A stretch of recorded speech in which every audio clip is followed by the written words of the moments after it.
want to show you how does an attacker setup look like. And I'm going to show you attacker setups of my own students, and I'll show you the theory behind it. So the first setup I'm going to show you is a power analysis setup. And this is a power analysis setup created by Kevin Tarayil for his SBI paper. And the question we were asking, we wanted to answer in this experiment, we weren't actually trying to get out the keys or doing any kind of cyber. We implemented something on a smartphone, and we wanted to see if our function consumes a lot of power. Yes, you know. So what you see here is this blue fellow is called a picoscope. It's an oscilloscope which measures the power.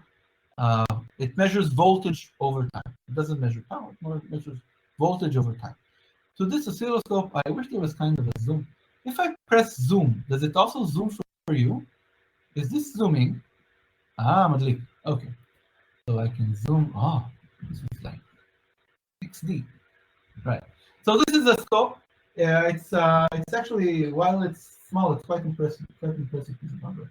So it's connected to the PC, gets power from USB, and it measures voltage over time. And it's what's called a deep memory scope. It can store millions of measurements.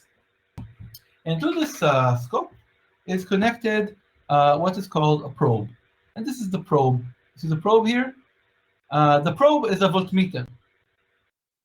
And next to the probe, you see here, you see this thing here? Does anybody understand what you're seeing here?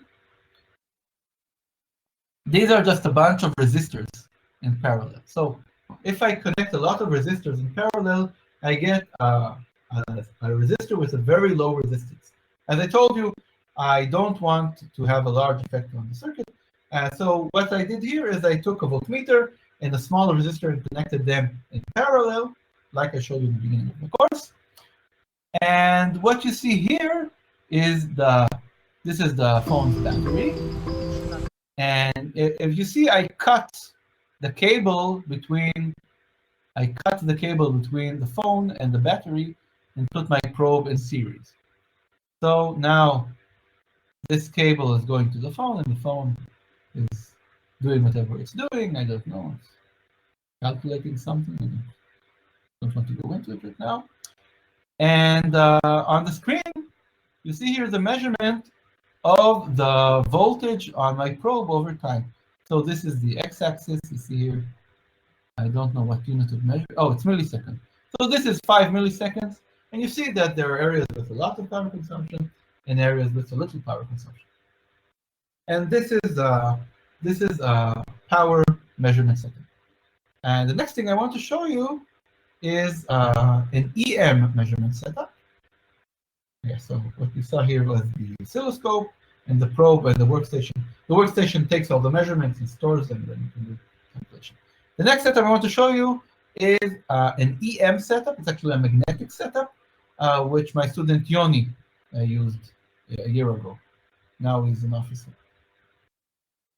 So what you see here is let's do this thing. This is really cool.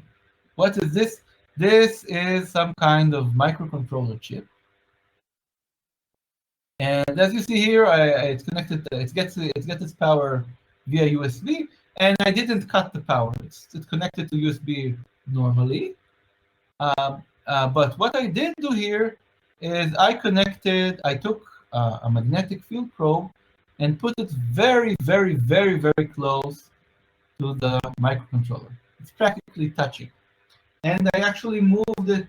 I'm not sure if you can see, but this black surface is actually a very sensitive XYZ stage. So you can move the device with a micron resolution in all three axes until we found the best place to do the measurement. So even after we moved it with very high resolution, we needed a lot of signal processing and averaging and filtering to get the signal out of here. Yeah, it must be expensive. So one of the things that your systems architect will say, okay, you need a really expensive setup to do this. And to that I can respond. I cannot respond right now. Let's come back to this a couple of months from now. So another thing I want to focus on in this particular setup are these two gray cables. So one of the things, what is the workflow of the attacker? I get a secret calculation happening. I get my device and just do a secret calculation, and I measure the power consumption, and I store it on my workstation. I measure it using the scope. I store it on a workstation, and then I do it again and again and again. And I want to have my measurement as short as possible, so I can use a lot of resolution. If I have a short measurement, I can use very focused. I can use a lot of measurement and use my memory efficiently. And I also want them to be aligned. I want each of the measurements to be measuring the exact same phenomenon, so I can do averaging, for example. I can't do averaging if every measurement is measuring something else. So something which is very important for an attacker is what is called the trigger. The trigger is, when do I start my measurement? When do I start capturing the power or the voltage or whatever, the EM radiation that is coming up? So when I'm using such a setup such as this, which is controlled completely by myself, Yoni actually wrote a piece of code that every time it begins the calculation, it sends a signal out of one of these IO pins of this embedded device. So I can trigger very easily. Sometimes triggering is not so easy. If I'm using a device which I didn't build myself, sometimes trigger is a real challenge. And I have to be creative. I might need to do some kind of signal processing to align it together. So this is sometimes a challenge. So this is the EM setup. And I want to show you now a high-level overview of this together. So first of all, we have the device under test here. And the device under test has a power supply. And I need the power supply to be very clean, because otherwise I will be measuring the power supply instead of measuring the device under test. What is the cleanest power supply? A battery. Better than all of the wall pluggable things. So you will see, and I think we'll also see it later in the course, you will see a very expensive lab setup, and in the middle of it are these cheap USB batteries you get when you come to the career fair, because these batteries are very clean. And another thing you connect to the device is the stimulus generator. The stimulus generator is something that makes the device do something secret. So you can be very creative. It could be a Lego robot that presses a button. Maybe it's a piece of software, or something that sends a packet over the network, or does something over the Bitcoin chain, or something like that. But you need to do this reliably. And once you do this stimulus, yeah, so sometimes I have to do either do signal processing or I suffer.